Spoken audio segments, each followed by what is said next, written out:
October 4th, 1912, presidential election. Theodore Roosevelt walks up to the stage, speech in hand. Bam! He's shot in the chest. That's what we're talking about today. This is Laughs from the Past.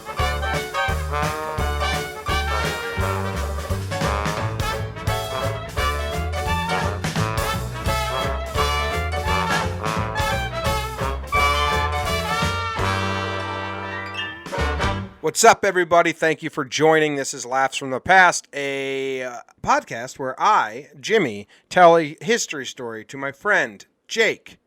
And then we talk about it and laugh about it and learn a little bit. How you doing, Jake? I thought it was Laughs from my ass. No. That's called, that's a different podcast. That's a different podcast. Laughs from the Past. That's Jake's separate podcast where he just, fart jokes. No episodes yet, but No episodes yet. It's a brainstorming thing. I'm Oh. good, man. How are you? I'm good. I had a nice morning routine today. Went and played tennis, then went in the ocean. Something swam into me in the ocean. Ooh. They say it was a sea ray, which is different than a stingray, like a harmless stingray. But it felt as if a 2x4 chopped at the back of my leg. Like, it was really hard. Nice. And then I freaked out. Me and Katie were the only people in the water. I freaked out. I was like, whoa! And then it did it again. So then I was like in a foot deep of water, but I wasn't going to step down anymore because my feet got hit. So I swam to shore. Everyone came up like, what happened? It's a big spectacle. But yeah, Katie was trying to guilt me into being like a little wuss. Right. I'm like, no, you're in a dark water. Something swims into your leg very hard. You're going to scream and yell. Yeah, I'm falling out of love with that. The ocean's a little scary. No, ocean's the best thing ever, but that wasn't fun. I thought someone was pranking me. Anyway, I do have an announcement before we get into this Teddy Roosevelt story, and also Teddy Roosevelt's like the best character in history, so hopefully we do a lot of episodes about him. We'll see. Sure. This is a new podcast. Jake and Mine's Made podcast is a Yankee-specific podcast, so we understand that only Yankee fans are going to listen to that. This podcast is more open. Anyone can listen. You enjoy comedy and history and some stories. We like stories. So we want this to spread. Reviews have been good. Listeners has been good for no promotion, nothing. We want to help you guys help us. So the first 10 people to review this podcast and write a rating, rate it, then write a review, will receive a free Laughs from the Past t-shirt. I made all the t-shirts. There's one for every episode we've done so far, including a Teddy Roosevelt one for this episode. So there's 10 shirts available with pictures from the event we talked about. So if you leave a review, include your favorite episode thus far in the review, and you will get, if you're one of the first 10, you will receive a free t-shirt. I guess screenshot you writing the review and then DM it to us on Twitter or Facebook, or get in touch with us somehow at JohnBoy_ on Twitter, at Talkin' Jake on Twitter. And the first 10 will receive a free shirt. Some of the shirts are funny. They're pretty simple, but like Mad Jack Churchill from last episode, just the picture of him walking through World War II playing his bagpipes, and then a Laughs from the Past logo.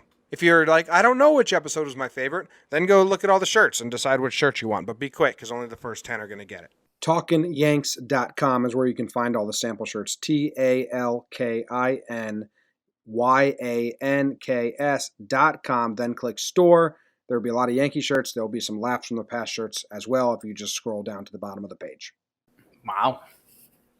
All right. You ready to get into this story? I think so. My mind's in a lot of places that don't matter already about the story, but... Where's your mind? Anything interesting? Well, October 4th is my mother's birthday. But this is October 14th. Did I say that wrong on the intro? Yeah. Sorry, my totally. bad. October 14th. Okay, so it's even more useless. And I share a birthday with Eleanor Roosevelt. So do you know how Eleanor Roosevelt is related to Theodore Roosevelt? Kissing cousins. Ooh, no. That's how she's related to her husband, Franklin Delano Roosevelt. Like that. Eleanor Roosevelt is Theodore Roosevelt's niece. Okay. So they're like closely related. And Kissing then uncles. FDR was related to Teddy, they're fifth cousins, which is like really far removed. So are Roosevelts still like a cool family? I don't know. I wonder if there's any Like more The Roosevelts. Kennedy name, obviously a Kennedy. Like Roosevelts, I feel like they used to be there. What happened? I'm going to Google it real quick. Are there any living Roosevelts? You say Ruse, I say Rosemore. I don't know what's right. Double O. Two distantly related branches of the family from Oyster Bay on Long Island and Hyde Park in Dutchess County. No, I don't know. It's not something. Yeah, there might be some. They're not doing anything important, though. But Okay. FDR, he was president for 4 terms. He's got some cool stories, but Teddy Roosevelt, he didn't like going by Teddy. He liked going by TR or Colonel, which obviously, man. Yep. Bingo. Me too. If you can go by Colonel, I think everyone's going to say, hey, call me Colonel. But he didn't like going by Teddy, but that's what he gets called. Theodore, he is a character, man. He's awesome. We're going to talk about, actually, this story starts after he was already president. Okay. So what happened was everyone in politics didn't like, this is just from my memory, so I'm not reading a source, so they're like 80% accurate. I was a history major. I do like this stuff. So Theodore Roosevelt, he did all this stuff beforehand, before he became president. He went out west and became a rancher. Then he was the police commissioner in New York City. Like he was just always doing stuff. Then the Spanish-American War happened and he got his Rough Riders together and just like charged San Juan Hill. When he was in the army, he just charged everywhere because he just wanted to be important and make history. So a lot of times he charged into battle and he went too fast, and then everyone else got like fucked behind him. Anyway, he was such a bull moose, they would call, like such an aggressive guy, that the Republican Party was just like, dude, let's just make him vice president, where that's where you go to die, really, politically. You don't have any say anymore. You're just the vice president. Right. So they did that. They made him vice president for McKinney's second term, but he got assassinated 1 year in 1901, I think. Let me double check that. So then Roosevelt becomes president right away. He served as president, September 4th, 1901. Yes. So he became president when he wasn't supposed to, as vice president. So he served that term, right, which was pretty early. So it was like 3 years. Then he got elected, he was president again. So he served 7 years, and that was the status quo, that you can't serve 3. And he had to make this decision like, well, technically, I've only been elected once. I got the first 4 years because he got assassinated and I took over. So he bowed out. He said, you know what? I'm no better than George Washington. George Washington set the standard. Only 8 years, 2 terms. We are not a kingdom, blah, blah, blah. If Washington can't go more than 8, I can't. So he bowed out. He didn't run again, even though he could have. He regretted it. So that takes us, so he was not president in 1909. After he left office, he hated what was happening. He just on the sidelines. He had no say. He hated it. So he wanted to be president again. But the Republican Party wanted nothing to do with him. So he just ran on his own. And this is when this takes place. So he started the Bull Moose Party, which I think is still kind of around today, but whatever. So, all right. So I'm just going to go into the story now. So that's where we're at. He was president. Can I say something? Yeah. I like him not running because George Washington didn't. Well, no one up until his 5th cousin, FDR, no one had even attempted to be president for more than 8 years because Washington stepped down and set the precedent. Right. Which is just George Washington, the man. Yeah. But people thought he was going to be a tyrant, but it was all about, peaceful transferring of power. That's what this nation is about. We're not going to have tyrants or monarchs. And then FDR, who knows how long he would have reigned, because his excuse was it's World War II and you don't want to change power during the war. Right. But he died in office, so if he didn't have polio and die, you really wonder, like, well, how far would have FDR taken that? I bet a lot of historians. Spoiler alert, by the way. All right, are we ready? This is from mentalfloss.com, written by Adrian Crezo. So I always like to credit whoever I'm reading because they did the hard work. We're just talking about it. All right. On October 14th, 1912, 105 years ago today, well, obviously not. I don't know why I read that. Has the Titanic sunk? Yeah, right. 1912. Yep. And my great grandma, my nana, was born. She was born in October 1911. So Nice. yeah, that's why Luke wore number 11 in baseball in honor of her birth year. Nice. No, it's because I was born on October 11th. Nice. Okay. Theodore Roosevelt was on the campaign trail in Milwaukee, running for another term. It was a tough race. Democratic candidate Woodrow Wilson, history professor, proved to be a formidable opponent, and William Howard Taft, while unpopular, was the Republican incumbent. So that's who became president after him. Roosevelt was running as a third-party progressive, and in order to keep pace with his big-ticket rivals, he had to work hard. By this point in the election season, he was giving 15 to 20 speeches per day, most of which stretched on for an hour or sometimes more. You want to talk about that? That sounds... Yeah, there's some numbers there because 14 times an hour, that's approximately 14 hours of speeches. Is he giving the speeches in the same place? Is there travel time? Yeah, those are funky numbers. 15 to 20 speeches per day, most stretched on for an hour. So 20 hours a day of speeches and then 4 hours of sleep and travel.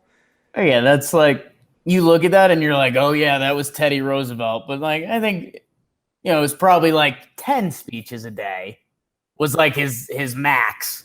And now 2018, oh, yeah, 20. He would give 20 speeches. They'd all be a little over an hour. Well, okay. So, solstice? What was it? Also, like, man, that sucks. TV really changed the game. Or radio. I guess it was like it was FDR that did the whole fireside chat by radio and stuff. But yeah, just walking around giving speeches, it's like you're basically a curbside act. Yeah. But you're running for president. Imagine that. Former president.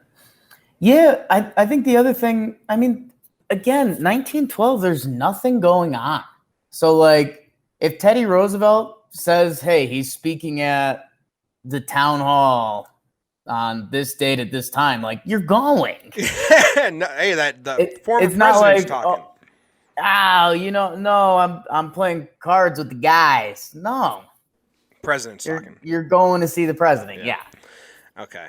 But this day, TR didn't feel too well. His throat was scratchy. Of course, he's talking for 90% of the day. He was tired. Yep. So he planned a relatively quick stop. What Roosevelt and his security team didn't know was that a man with a .38 caliber revolver had been trailing the campaign since they departed New Orleans. And they're in Milwaukee now, I believe. For 1,000 miles, he rode quietly, just waiting to get his shot at the colonel. So I've cleared things up with the speeches and the traveling. He would have travel days and he would have speaking days. Yes, okay. So he wasn't speaking every day, but he'd set up shop in New Orleans and he'd put in his 18 hours. Yeah, I can buy that. Okay. John Schrank was a Bavarian-born saloonkeeper from New York. He'd had some strange and troubling dreams in recent months, mostly about President McKinley, whose assassination resulted in Roosevelt's first term. In his dreams, Schrank said that President McKinley asked him to avenge his death and protect democracy from a 3-term president. All Schrank had to do was kill Roosevelt before he could be reelected. Easy. Are you? I have to kill Teddy Roosevelt so he can't be a 3-time president. My dream, McKinley came to me in a dream and told me personally that I had to do it. Right. I mean, at what point? This is still George Washington effect.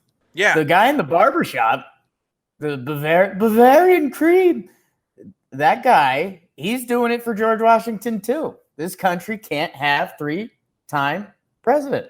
At what point are you not allowed to kill someone? Do you believe the dream? Do you think this guy had that dream? Yeah, dude, absolutely. But like, again, there's nothing going on. Dreams were awesome. Dreams were the original TV. Have you ever altered your life because of a dream you had? No. Have you ever had a dream and woke up and been like, fuck, I need to do this? No, but that's tough for me. Because you don't do much. I'm the kind of guy that's like, whoa, it's Sunday afternoon. I'm really gonna get into like public speaking. Yeah. Like I'm gonna do it. Like this is it. I'm gonna do it. And then the next day I'm like, oh my God, I might never public speak again. So that's tough for me. I know that there's like artists or writers who will dream up stories and stuff and then write it down. So dreams can help your creative outlet. But I don't know, man. Like if I have a dream that President Reagan comes to me in my sleep and says, President Trump's ruining politics and I was a politician's politician. You need to go kill Trump. I think I'm rolling over and be like, yo, Katie, I just had a crazy dream. I don't know how that happened. Right. I don't even think about politics, but Reagan just came to me. So I think this guy's crazy. I mean, obviously he's crazy. Right. That's the big thing. All right, let's go back to the story.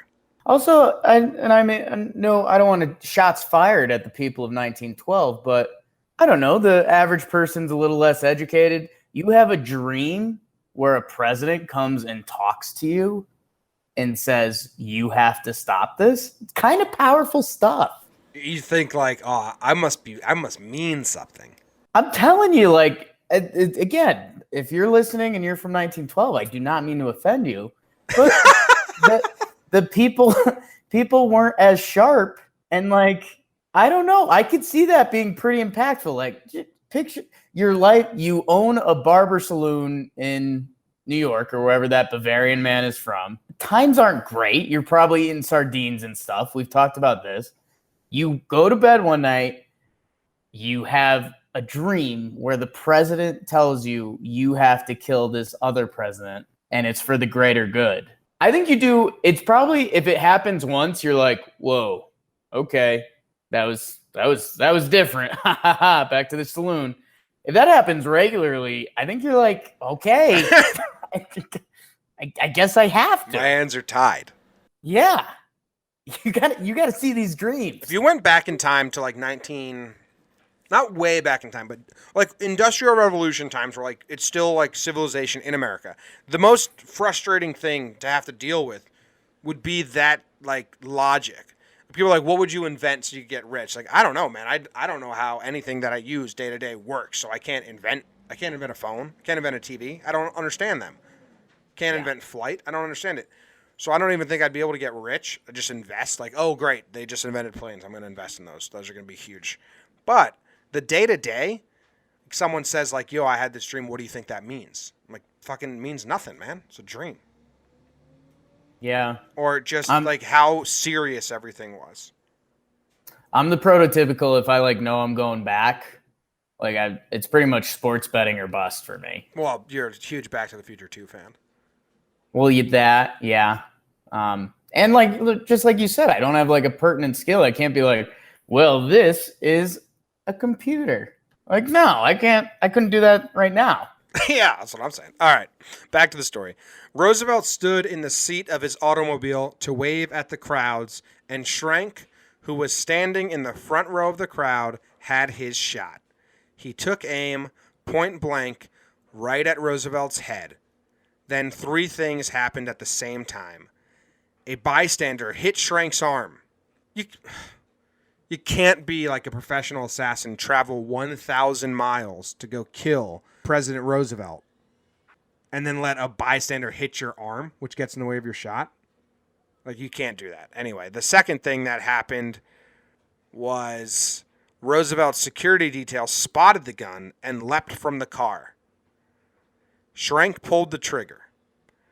The shot landed squarely in Roosevelt's chest just as Schrank was tackled and put in a headlock by the bodyguard. Made me think, like, headlocks have to be since the beginning of man. Like, cavemen were putting other cavemen in headlocks. Yeah, I think the throat is one of the original attack spots. Throat and heart. Protect your throat, yeah. It's pretty cool. Coming at your neck. I mean, I guess good job by Roosevelt's security team.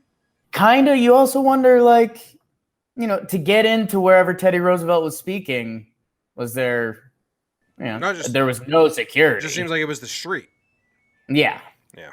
All right. So Roosevelt is said not to have noticed he was hit until he reached into his overcoat and felt the blood on his fingers. I mean, even if he knew that he was hit, obviously he's not going to. He's a Rough Rider. He was he was the New York City police commissioner, and he was a cowboy out west. This is Teddy Roosevelt. Right. Of course, kind of cool. He didn't hear it. No, his life is awesome. But it turns out that Teddy's long-winded speeches saved his life that day. The bullet traveled through a 50-page copy of his prepared speech and the steel eyeglasses case he carried in the same pocket. The bullet was slowed enough not to reach his lung or heart, which Teddy deduced from the absence of blood when he spoke or coughed. Pretty good that Teddy Roosevelt had his own if you've been shot test. Okay. Yep. Okay, I just got shot. Let me cough. Okay, coughing's fine. I'm talking. All right, yeah, I'm good. Yeah. Run it. Like the whole crowd was quiet because they heard bang, bang. Oh my God! Did the president get shot? Did the president get shot? Everyone slowly turns, looks at Teddy. He looks at himself like, oh, I don't know. Reaches up his shirt, pulls out blood, reveals the blood on his fingers. Everyone, hold on. It is fine. Where was I?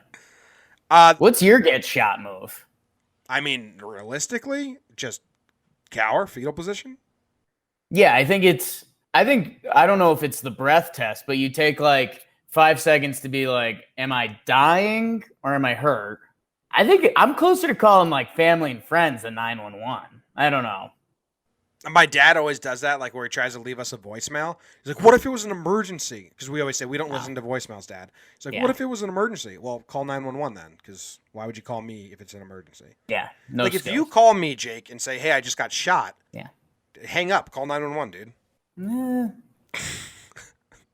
I don't know. I will say that when I thought I was just getting attacked by a shark in the ocean, my reaction time was great. Like, if it was a shark that was attacking me, I think I escaped it. No. You said it hit you twice, dude. Yeah. So. Very quickly, though. The first time would have been the initial shark attack. So, A, you're already dead, but it gets you a second time. I would have just lost my left leg if it was a shark. It hit your left leg both times? Yeah. Okay, well, first time it bites your left leg off, so that's gone. So now it probably hits your right leg, so you have no leg. Now you have no legs and you're bleeding in the ocean. Sharks are notoriously... I think sharks usually take advantage of that situation. No, they're notoriously bad first biters. They're nibblers. They got to see if it's tasty first, and I am not tasty. We got animals from the past. All right. So he refused to go to the hospital. The other thing that obviously should stand out is that he had 50 pages of a speech just holding it in his hand. Right. How much time did Theodore Roosevelt spend writing out his speeches? Honestly, though, probably kind of adds up. Because if he's talking for an hour, it's probably like a minute per page, something like that. Yeah, that's how movie scripts pauses. Are. But I'm saying like 50 pages. Did they have a typewriter? Was it handwritten? I'm looking at it. It was It was a typewriter. So I guess someone typed it up for him. Yeah, he didn't type it. I'm very interested in the process of how that got to paper. Was it like Winston Churchill stood over a stenographer woman who just typed ferociously as he talked and then had to like backtrack, erase? Someone had to do that for Theodore, I guess. I mean, dude, yeah, that was probably someone's dream job. I get to type for the president? Yeah, all right. So he opens up his speech, he stands up, and this is what he says. Friends, I shall ask you to be as quiet as possible. I don't know whether you fully understand that I have just been shot, but it takes more than that to kill a bull moose. And then he just started reading his speech. All right, back to the top. That man just shot me. Listen to my speech. Like, I don't know. Pretty like, okay, so last episode we did Mad Jack Churchill. Sure. Who the writers of the article we read called him a badass. And you and I disputed that. Said, no, he's just kind of interesting and crazy, but badass is the wrong word. I think this is a badass. Yeah, I'm trying to think because it's not perfect. There's something about it that's still not perfectly badass. But Like, you want him to go take down the person himself or something? maybe like that would be pretty wild. I don't know. The whole thing seems like PR-y to me. Oh, you think it was a setup, You know? assassination attempt? Like 50 pages. It goes his glasses case too. Little ketchup under the shirt. You think this was a planned assassination? It was a scripted event. I'm not saying that, but maybe. Did I tell you that my nana, who I referenced, was born in 1911? Her second husband got shot in World War II. Have I ever told you this? No. And he was saved by his stopwatch that hung from his belt. It would have hit him in the thigh, and my nana has had the stopwatch and the bullet. Pretty well. It was going to me in her will, but then she reconnected with her husband's long lost son, so he got him now. They were his dad, so it makes sense. But I was kind of, come on, I really wanted those. Cool. Dented I have a bullet, dented stopwatch. I had a weird wormhole the other day. I don't even know this. You might have to cut this out because this is like pretty dark stuff. But dude, like when you really think about the stuff like people see at war, like PTSD stuff, like makes so much sense. Yeah, for sure. It's like, dude, I kind of want to tell you something, but I don't think I want it in this. Okay. Why? Do you want to get X-rated real quick? No. It's not X-rated. It's just like real fucked up. Like picture like you're at war or something and like it's nobody left behind, like stuff like that. And it's like your brothers, your family. And then like, you know, one guy kind of gets shot, like you try to save him, you get dragged away. Nope, that guy's dead. He's left behind, if you will. And then like what if you come back to like fight those guys the next day and they're like using your buddy as like a puppet or something like that. Oh yeah, man. Okay, like, so I'll dude, ugh. So war, I don't know how we got on this, but I went to Normandy. Right. And our tour guide was telling us, and I'd read a ton of books about the paratroopers and the 101st and Band of Brothers, and they all kindly leave the terrible details out. So fast forward if you don't want to hear something like a horrible image. Fast forward if you don't want to hear a harmful image. For those who want the raw details, when the paratroopers first landed, okay, the Germans had the first couple they killed. They laid them out across the street that they knew the rest of the paratroopers were going to be crossing with their dicks cut off in their mouths like cigars. Yeah. To like scare them, you know, Yeah. scare tactics. So yeah, PTSD, war, yeah, that's the shit that you don't read in the books and hear about. Because like you just think about it, you're like, oh yeah, all the fighting and killing and, you know, kids, family, stuff like that. And you're like, yeah, that's pretty bad. And then like you dig deep. Ugh. Yep. All right. Roosevelt would spend the next 8 days in the hospital. Sure. The bullet had lodged in his chest wall, and removing it was deemed too unsafe. The wound healed, and he never reported trouble from the injury again. Despite having lived through his assassination attempt, the presidency would not be Teddy's again. Woodrow Wilson's 41% of the vote meant the office would be his, though Roosevelt did beat out incumbent Taft, marking the only time a sitting president has come third place in a re-election bid. How about that? Schrank, in the meantime, was apprehended immediately. He lived the rest of his life in an insane asylum and died of pneumonia in 1943. So, when did the whole Taft bathtub thing happen? well, it had to be later on. His stock must have went down after that. Do you think it was public knowledge? Maybe we will, if there's a long story about this, we will do it because we'll save it for a future episode. Because I want to know. Was when Taft got stuck in his bathtub public knowledge or not?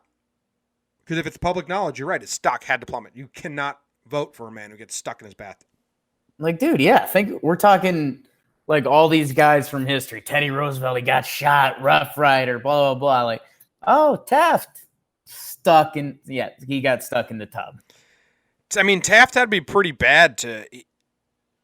come in third place. I mean, it's also classic. Like Teddy had to know what he was doing. There was no shot he was going to win because he split his party's votes in half, which makes it an easy win for Woodrow Wilson, Right. who then led them into World War I. But Teddy Roosevelt also felt like he was on the sidelines. Felt like nothing big happened. Like, yeah, he got the Spanish-American War, but he didn't acquire any land. He didn't go to any wars. So he felt like his legacy was nothing, really. He was really upset with himself. He wanted action. So maybe he sensed World War I was coming and he wanted back in office. Was the world cooler when acquiring land was a thing? I guess so. Or like a much worse place? Like they called up Napoleon and did the Louisiana Purchase. Like, guys, we just bought like west of the Mississippi. Let's go. Let's go. Let's head out there. Oh, there's people living there. Fuck them. Let's kill those guys. Like, we'll never see something like that. That's kind of wild, right? Yeah. Like, we saw like Puerto Rico kind of join the U.S., but it's not like there was like, it's not like going to hey Canada, we're gonna buy Manitoba. Just done. Yeah, I want to. Let's do some interesting facts about Roosevelt. Okay. Since we're talking about him, and then we'll end this episode. That's the story of the time he got shot. He didn't win the presidency, but he got shot. Continued his speech. He was the youngest man to ever hold office at 42 years, 10 months. I think he might have been beaten now. But maybe. When he sat, I don't know if it's been beaten. How old is Kennedy? Or, yeah, that still wouldn't matter for an online article. When he traveled to visit the Panama Canal in 1906, he became the first U.S. president to leave the country while in office. Okay. He was blind in his left eye due to an injury in a boxing match. He was blind. Who's the guy that punched him? That's a pretty good. Oh, I read that earlier. I don't know. Yeah, dude, Teddy was still the youngest president. You want to hear the saddest fact about Teddy Roosevelt? Maybe. His mother and wife died on the same day in the same house, 12 hours apart. That day. While his mother died of a disease, pneumonia, something like that, and his wife died complications with childbirth. And his journal entry from that night, this is kind of famous, is just one page, and it just says, "The light has gone out of my life." That could mean anything, though. Maybe that's the same day he went blind as well. Yeah. Lights are off. Lights are off. No, that's pretty sad. That day. Yeah, so that's Teddy Roosevelt. If you really like history and really like Teddy Roosevelt, go watch the Ken Burns documentary, The Roosevelts, the first couple. There's 4 episodes. I think the first 2 are about Teddy. And, man, so interesting. He's like an awesome character. Maybe we'll have another one. So Barry O was the 5th youngest president. Can you name the 4 younger than him? We got Teddy. Kennedy. Kennedy's 2. What about like Quincy Adams? Not in the top 10. I don't even know, man. Teddy, Kennedy, Clinton, and Ulysses S. Grant.